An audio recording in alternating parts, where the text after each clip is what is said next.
വരുമോ? ഞാൻ പിന്നെ കള്ളം പറയൂ? നീ വരുന്നുണ്ടോ? ഓ, ചേട്ടത്തി വലിയ ഗോവക്കാരിയാണല്ലേ? ചെല്ലി ചെല്ലി ചെല്ലി. അപ്പൊ നാളെ വരുമല്ലോ. ഓ,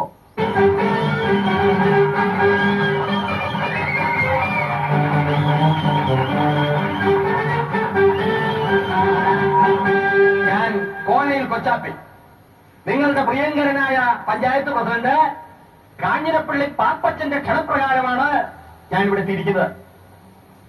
ഇല്ല നാട്ടുകാരെ, നമ്മുടെ സുഹൃത്തും, നമ്മുടെ എന്ന് പറഞ്ഞാൽ എന്റെ അല്ല, കാഞ്ഞിരപ്പള്ളി പാപ്പച്ചന്റെ ഉറ്റ സുഹൃത്തായ ശ്രീ മോഹൻലാൽ ഉടനെ തന്നെ ഇവിടെ എത്തുന്നതാണ്. നിങ്ങളിൽ പലരും മോഹൻലാൽ വരുമോ ഇല്ലയോ എന്ന് സംശയിക്കുന്നുണ്ടാവും. പക്ഷേ മോഹൻലാൽ വരും. വരില്ലേ? വരും. കാരണം മോഹൻലാൽ നമ്മുടെ കോട്ടയം കുഞ്ഞച്ചന്റെ ഉറ്റ സുഹൃത്താണ്. നമ്മുടെ കുഞ്ഞച്ചൻ പല മാന്യന്മാരും സമുദായ സ്നേഹികളും മഹാത്മാഗാന്ധി മുതൽ AK ഗോപാലൻ വരെ ജയിലിൽ കിടന്നിട്ടുള്ളവരാണ്.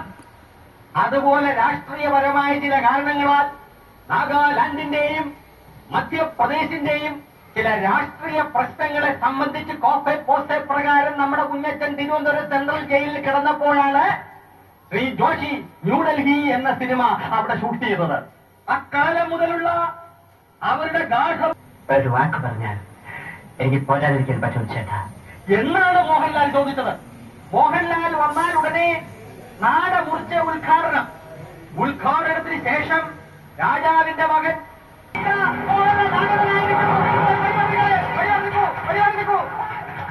മോഹൻലാൽ ഇറങ്ങട്ടെ. കുറഞ്ഞായിരിക്കും. അദ്ദേഹത്തിന് ഇറങ്ങാൻ പ്രയാസമുള്ളതുകൊണ്ടാണ് ഇറങ്ങാത്തത്.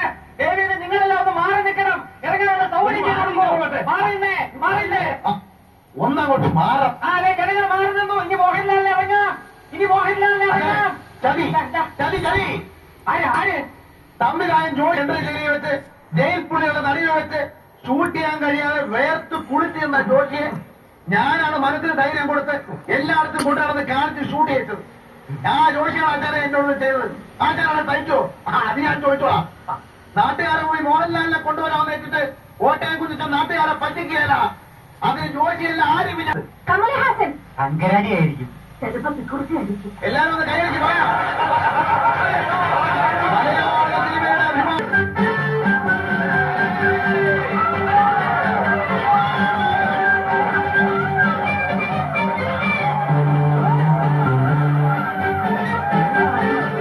പ്രിയപ്പെട്ട സുഹൃത്തുക്കളെ, മോഹൻലാലിനെക്കാളും രജനീകാന്തിനെക്കാളും അമിതാഭ് ബച്ചൻ ചേട്ടനെക്കാളും ഒക്കെ തിരക്കുള്ളവരാണ് ഞാനെന്ന കാര്യം നിങ്ങൾക്കറിയാമല്ലോ.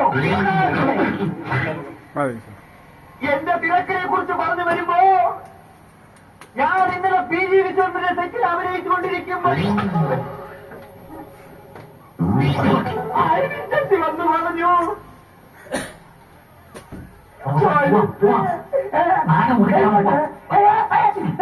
സംഭവങ്ങൾ ഉണ്ടാവുന്ന ചടങ്ങുകൾ നടത്തിയേക്കാം.